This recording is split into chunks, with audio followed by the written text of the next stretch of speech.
স্বপ্ন ও বাস্তবে বুদ্ধদেব দাশগুপ্ত। এটি আমার লেখা একটি বই। এটি প্রকাশিত হয়েছে কলকাতা পুস্তক মেলায় অন্য শতাব্দীর চিত্রকল্প পত্রিকার লিটল ম্যাগাজিন টেবিল ৩৪ নম্বরে এটি পাওয়া যাচ্ছে। এই বইটিতে বুদ্ধদেব দাশগুপ্তকে নিয়ে এবং তার সিনেমাকে নিয়ে একটি আলোচনা রয়েছে।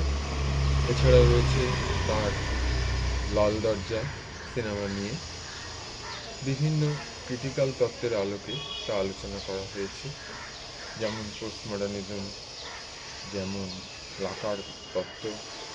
এরকম নানা তাত্ত্বিকভাবে ছবিটিকে বিশ্লেষণ করা হয়েছে।